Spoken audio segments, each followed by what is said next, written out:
Hello, this is Elizabeth Pluswick, and today we're going to look at annuities, also equal uniform annual cost, equal uniform annual benefit, and one way that we can use an annuity to find, for instance, the length of a loan, the length of time, an N that would make some annuity true. We're also looking at present worth of cost and present worth of benefits, making them equivalent.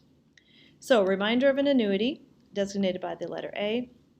It's an end of period, either cash receipt, cash coming in, or cash disbursement. The cash can be coming out of the project or the company. It has to be in a uniform series, meaning the same amount happening at regular time intervals for n periods of time. The period of time can be years, months, quarters, weeks, but it has to be a consistent flow of cash in or out, the same amount happening over and over again. On a timeline, it would look like this. The annuity is happening starting at the end of year 1 in this case, or it could be quarter 1 or month 1. Cash flow is coming into the company because of the up arrows.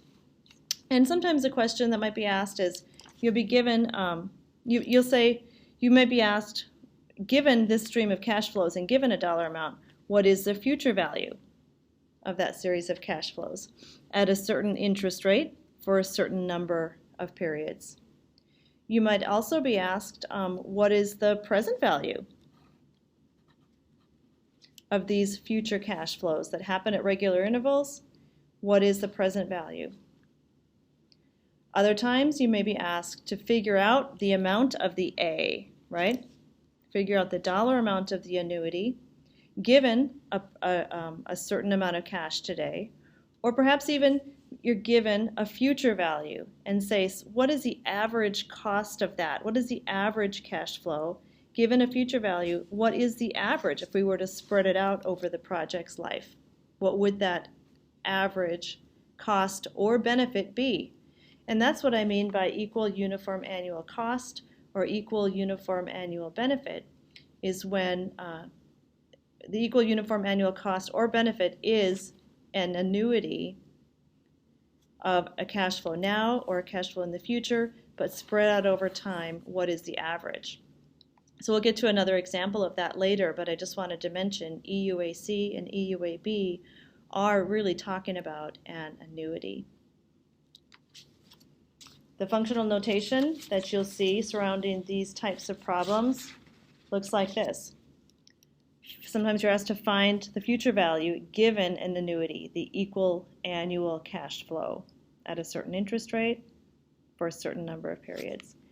You might be asked to find the amount of that annuity given a future, like I just said, or given a present value.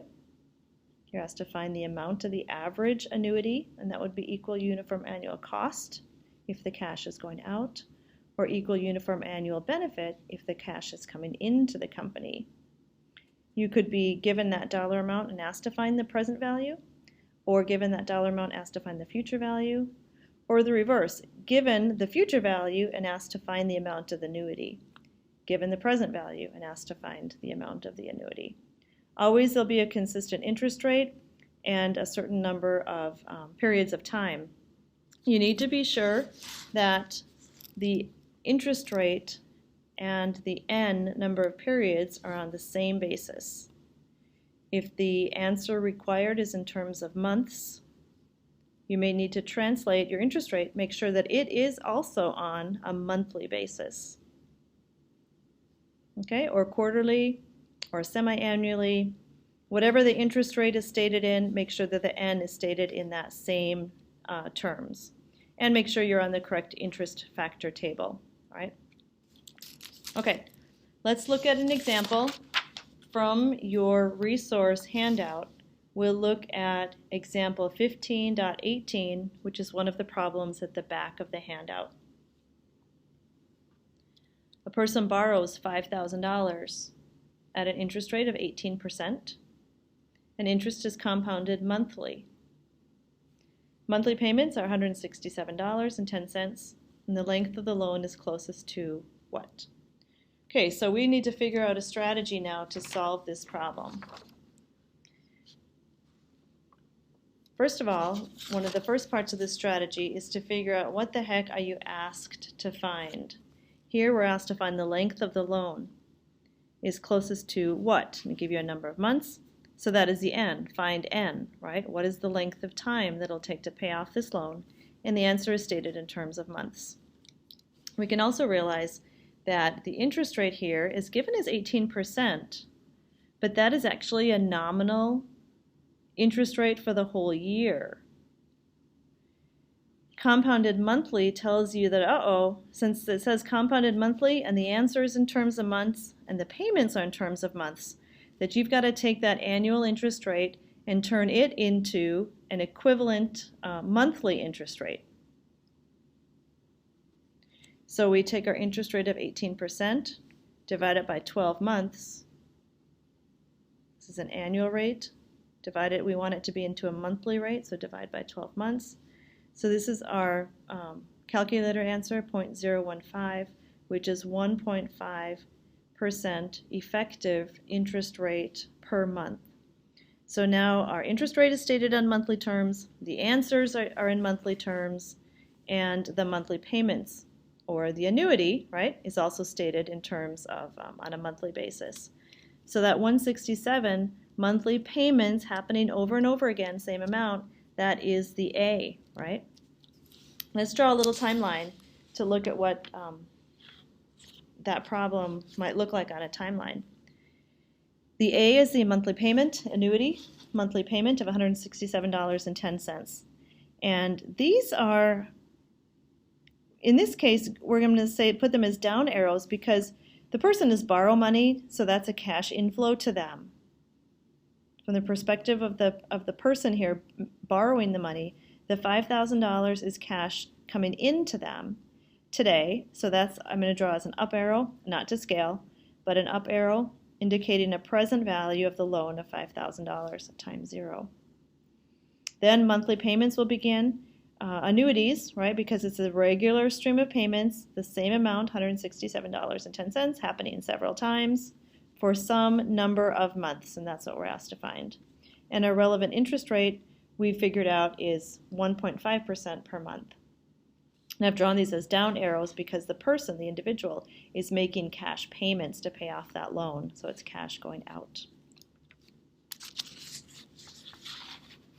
Now another situation here is that this is kind of maybe a new equation, but we're often asked to find the present value, present worth of the benefits to be equal to the present value of the costs. And this is because we're looking for a certain amount of time, n, that will make all this true. That'll make the present value of the loan, $5,000, equal to this stream of cash outflows, the annuity, at this interest rate for n, will make this equation balance. The present worth of benefits is the cash coming in, $5,000. The present worth of the cost is $167.10 times some interest factor that'll make these two equal. This is a factor from the interest tables that we will have to find what length of time is what we're looking for. What length of time will make this equation true? Find P, because we're actually given P. Present value of P is 5,000 times an annuity. Well, P/A, we're actually given both of those. What we're looking for is the N. Our effective interest rate for the month is 1.5%. At what length of time then will that be true? So we want to get that factor by itself on one side of the equation. So we divide both sides by 167.10, and we get an answer here, 29.92. Now that by itself is not the N. Remember, N is just built into this factor, which now we have just solved for that factor. So what we need to do is go to the interest tables and find a factor that is close to this. Well, what interest table do we go to? Well, this problem uses a 1.5% interest rate, and we know the factor, so all we have to do is find the number of years that results in that factor. So I go over to the 1.5% interest rate table, and we're working with the P/A column. That was our problem, right? P and A are the terms that we're given. So we're in the PA column on the 1.5% interest table. Go down here till we find a factor close to 2.92. Well, there's one that's very close to 2.92. And then go across and we see the N is 40. So that is our answer. Number of months is 40 months at 1.5% interest will result in 40 months at 1.5% interest rate compounded monthly will result in these payments, 40 of them being made, will fully pay off the present value of the loan of $5,000. So there's the answer to that problem. In 40 months, the present value of the benefits, the loan, equals the present value of the costs, those payments, made at a 1.5 compounding interest rate per month. So there's the answer to problem 15.18 at the back of our engineering economic handbook.